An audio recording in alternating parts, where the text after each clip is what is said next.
सीधे आपको भोपाल लेकर चलते हैं। ब्रजेश राजपूत इस वक्त हमारे साथ मौजूद हैं। ब्रजेश, मध्य प्रदेश के लिए झटका दोहरा, क्योंकि यहीं शहडोल से मधुलिका रावत आती थी और आज दोनों पति पत्नी एक साथ निकल पड़े हैं अनंत सफर पर।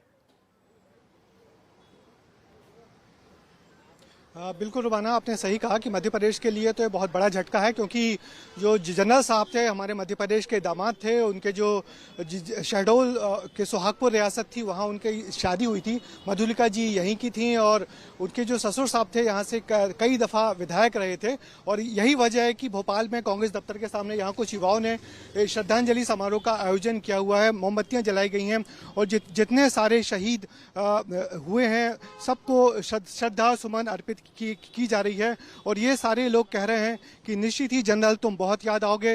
ये सारे लोग कह रहे हैं कि जनरल कभी मरते नहीं हैं। और कम शब्दों में कहें तो यूं हादसा गुजर गया कोई, जैसे घर घर में मर गया कोई। हमारे साथ हैं विवेक। विवेक, किस रूप में याद करोगे जनरल साहब को? निश्चित ही आज पूरा देश शोकाकुल है। हमारे पहले सीडीएस साहब जिस तरीके से एक दुखद दुर्घटना में हमारे बीच नहीं रहे, ये देश की अपूरणीय क्षति है। और आज मध्य प्रदेश ही नहीं, देश का हर एक युवा उनके पद चिन्हों पे चलने का संकल्प लेता है। जिस तरीके से आज हमने उनको खोया है, ऐसी घटना की पुनरावृत्ति ना हो। हम तो सरकार से यही आग्रह करेंगे कि अपनी मशीनरी को दुरुस्त करें। निरंतर जिस तरीके से हवाई दुर्घटना में हम हमारे जाबाज सिपाहियों को खोते जा रहे हैं, दिन रात हम पढ़ते हैं, हर महीने कभी मिला। तो एक मिनट, ये जाबाज सिपाही को खोना निश्चित ही बड़ा दुख है। और ऐसा दुख जैसे कि कहें कि आज आसमान भी बहुत रोया है, क्योंकि मेरे देश ने एक फौजी खोया है।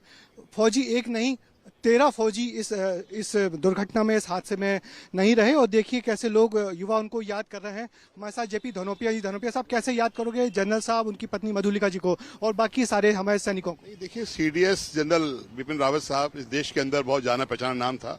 सेना में उन्होंने जिस ऊंचाइयों पर ले जाकर पहली बार इस देश के अंदर तीनों सेनाओं के एक प्रमुख के रूप में वो स्थापित हुए थे। अचानक इस तरह एक हवाई दुर्घटना में, हेलीकॉप्टर दुर्घटना में उनके साथ 13 अन्य अधिकारियों की, सैन्य कर्मियों की आज मृत्यु हो गई। और उनकी पत्नी जो मधुलिका जी मध्य प्रदेश की बेटी थी, शहडोल की बेटी थी, उनकी मृत्यु हो गई। निश्चित रूप से मैं समझता हूं कि देश के लिए बहुत बड़ी क्षति है और सेना के लिए क्षति है। लेकिन मुझे कहीं लगता है किसी एक जांच होना चाहिए, उच्च स्तरीय जांच होना चाहिए, क्योंकि इतने बड़े व्यक्ति के मामले निश्चित ही जी जांच तो हो रही है, मगर और युवा किस रूप में याद करेंगे, आप क्या कहेंगे? जी देखिए, जो शहादत हुई है ये बहुत ही हमारे देश के लिए और सभी सैनिकों और युवाओं के लिए बहुत दुखद घटना है। ऐसी घटनाएं नहीं होना चाहिए, इसके लिए सरकार। पर बताइए, कितना प्रेरणा मिल रही है इन तमाम चीजों से? क्या सीखे, यानी कितना देखिए, इनको कुछ साल पहले ही, 1-2 साल पहले ही रक्षा प्रमुख बनाया गया था और आज उनकी ये शहादत हुई है तो देश के हर व्यक्ति के अंदर वो जिंदा है आज भी, और वो हमेशा हमारे दिलों में जिंदा रहेंगे। दिलों में जिंदा रहेंगे, निश्चित ही बड़ी बात है। आप कैसे याद करेंगे जनरल साहब को? जनरल साहब जो एक इतनी बड़ी शहादत देके गए हैं और आज सब याद करें, खासकर मध्य प्रदेश के लोग।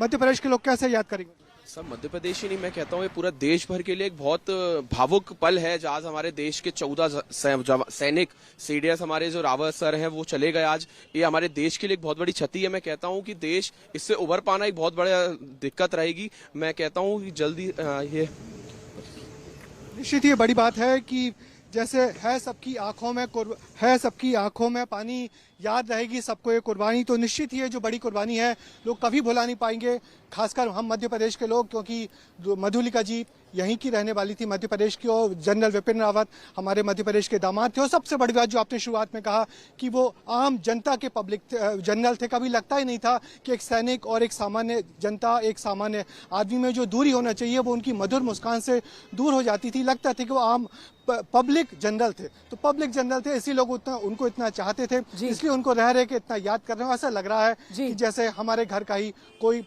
परिवार का सदस्य कोई चला गया है। निश्चित ही ये हादसा कभी भुलाना मुश्किल हो जाएगा हम सबके लिए। इसीलिए ब्रजेश, हम कह रहे हैं कि जनता के जनरल, क्योंकि उनके चेहरे पर जो मुस्कान होती थी वो उससे सबको अपना बना लेते थे।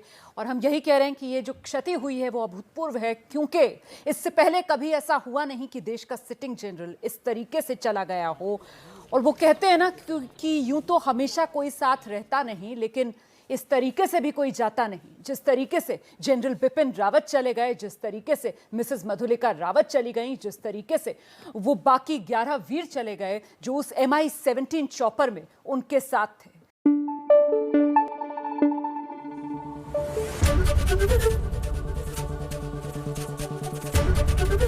एबीपी न्यूज आपको रखे आगे।